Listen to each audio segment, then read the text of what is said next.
আমরা তো এমন বাংলাদেশ চাই নাই যে বাংলাদেশে সবসময় চাঁদাবাজ লুটতরাজ সন্ত্রাস আমাদের বাংলাদেশে অবস্থান করবে। আমরা তো এমন বাংলাদেশ চাই নাই। বিগত হাসিনার আমলে বাংলাদেশ 15 থেকে 16টা বছর যে একটা দুর্নীতির মধ্যে ছিল, যে একটা সন্ত্রাসী সংগঠনের অন্তর্ভুক্ত ছিল, যে একটা কঠিন সময় পার করছে আমাদের এই বাংলাদেশ। বর্তমান বাংলাদেশ তো এরকম হওয়ার কথা না। আজকে বিএনপি ক্ষমতায় যাওয়ার আগে যে অবস্থা সৃষ্টি করছে তাতে তো অনুমান করতে পারতেছি আমরা, যারা এখনই এই অবস্থা ধারণ করতেছে, লুটতরাজ হ্যান্ড মাইকিং নিয়ে প্রকাশ্যে ঘোষণা দিতেছে চাঁদা দেওয়ার জন্য, খাজনা দেওয়ার জন্য।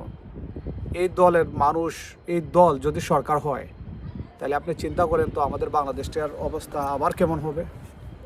আমরা কি আবার সেই আরেকটা হাসিনার আমল পেতে যাচ্ছি? আপনারা কমেন্টে জানাবেন। আমরা তো একটা সুন্দর বাংলাদেশ চাই। হ্যাঁ, এখন বিএনপি একটা বড় দল, অবশ্যই বিএনপি ক্ষমতা যাওয়ার একটা সম্ভাবনা আছে, কিন্তু আসলে কি বিএনপি ক্ষমতা যাইতে পারবে? আগের 1986 সালের মানুষ, 1990, 95, 2010, 2000 যাই বলেন, আমরা যারা ইয়ং জেনারেশন, আমাদের চিন্তাভাবনা বা আগের রাজনৈতিক সিস্টেমগুলো কি এই 2025 সালে চলবে? মানুষ তো এখন সব জানে, সব বুঝে। যারা বাংলাদেশকে নিয়ে ষড়যন্ত্র করতেছে, যে বিএনপি আওয়ামী লীগকে সাপোর্ট করতেছে, আওয়ামী লীগের লোকদেরকে আত্মীয়তার বন্ধনে জড়াইতেছে, বন্ধুত্বের বন্ধনে জড়াইতেছে, ওদেরকে জায়গা দিতেছে, ওদের কাছ থেকে মোটা অ্যামাউন্টের টাকা নিতেছে, এদেরকে টাকা নিয়ে এদেরকে সেভ করতেছে। এই বিএনপি যদি ক্ষমতা যায়, তাহলে কি আমরা আমাদের বাংলাদেশকে ভালো কিছু পেতে পাবো? আমরা কি বাংলাদেশকে ভালো কিছুতে পৌঁছে দিতে পারবো? আমরা কি বাংলাদেশ থেকে ভালো কিছু আশা করতে পারি? এই বিএনপি কি আমাদের জনগণের সেই প্রত্যাশা পূরণ করতে পারবে? এটা আমি জানি না, কমেন্টে জানাবেন ইনশাল্লাহ। তো আমাদের আশা, আমাদের বিশ্বাস, ইনশাল্লাহ। আমরা তো জানি না কে ক্ষমতায় যাবে, কে সরকার হবে। ছাত্রদের নতুন একটা দল আসতেছে, ওইদিকে আবার জামাতও আছে, তো বোঝা যাইতেছে না, সমীকরণ মিলতেছে না কোনটা হবে। যদি ইন্ডিয়ার সাপোর্ট নিয়ে বিএনপি ক্ষমতায় আসার চেষ্টা করে, তাহলে এই দেশের জনগণ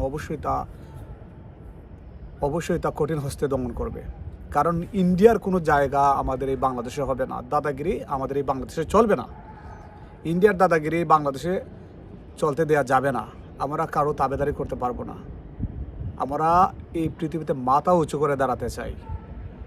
কিন্তু বিএনপি যদি চিন্তা করে যে ইন্ডিয়াকে নিয়ে এই বাংলাদেশ শাসন করবে, তাহলে ইন্ডিয়ার জন্য একটা পতন অনিবার্য। শেখ হাসিনার যে দশা হয়েছে, বিএনপিরও সেই দশা হবে। কারণ বাংলাদেশের জনগণ আর আগের মতো নয়। দেশটা অনেক বদলিছে, দেশের মানুষগুলো বদলিছে। যারা চাঁদাবাজি করতেছে আমাদের এই বাংলাদেশে, বিএনপির মতো দল, তারেক রহমান একা কী করবেন? উনি তো ছাঁটাই করতেছেন, অনেক লোককে ছাঁটাই করতেছেন, কিন্তু কয়টা লোককে ছাঁটাই করবেন? যারা এই দুর্নীতি করতেছে, যারা চাঁদাবাজি করতেছে, কয়টারে পুলিশ ধরতেছে? এই পুলিশ প্রশাসনের মধ্যে তো মানে সর্বস্তরেই তো আপনার আওয়ামী লীগের চেলাপেলা বসা, আওয়ামী লীগের দোসররা বসা। তো এই প্রশাসন দিয়ে আমাদের দেশের অবস্থা কতটুকু উন্নতি হতে পারে? এখনও তো বাংলাদেশের প্রত্যেকটা সেক্টরে আপনার আওয়ামী লীগের লোকেরা বসা। এখন বলেন আমাদের বাংলাদেশটা কোন দিকে যাচ্ছে?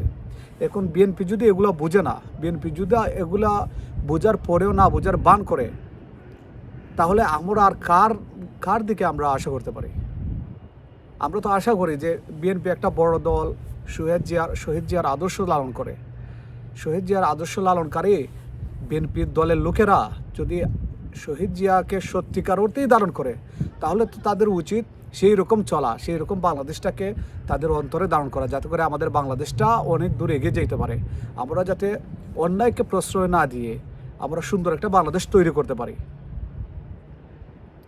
গত কয়েকদিন 2 দিন আগে মনে হয়, প্রতিদিনই তো ভিডিও দেখি, যেখানে মনে করেন যে সংবাদ খুললেই দেখা যায়, ইউটিউব ওপেন করলেই দেখা যায়, যেখানে বিএনপির লোকেরা চাঁদাবাজি করতেছে। একটা ভিডিও দেখলাম রিসেন্টলি, যে একজন লোক, ছাত্রদল না যুবদল নেতা মনে হয়, যে উনি হ্যান্ড মাইক নিয়ে উনি বাজারে প্রচার করতেছে, ওনাকে চাঁদা দিতে হবে, খাজনা দিতে হবে, নাইলে নাকি উনি এর বিরুদ্ধে অ্যাকশন নেবে, যে প্রতিবাদ করবে তার বিরুদ্ধে অ্যাকশন নেবে। আবার শুনছি ওনারে নাকি আবার এই কী করা হয়েছে, মানে দল থেকে বহিষ্কার করা হয়েছে। তো বহিষ্কার করে কী করবেন ভাই? আপনারা যারা বিএনপি করেন, বাংলাদেশের সর্বত্রই তো এখন শোনা যাচ্ছে যে বিএনপির লোকেরা এসব করতেছে, কিন্তু কেন? আপনারা যদি সত্যিকার অর্থে দেশপ্রেমিক হয়ে থাকেন, শহীদ জিয়ার প্রেমিক হয়ে থাকেন, তাহলে এরকম কেন করে? এটার কারণ কি আপনারা, আমি জানি না, কমেন্টে জানাবেন। আর আমার চ্যানেলটি সাবস্ক্রাইব করে সাথে থাকবেন। ইনশাল্লাহ বাংলাদেশের অবস্থা নিয়ে আরও কথা হবে, দেখা হবে নেক্সট ভিডিওতে। আসসালামু আলাইকুম।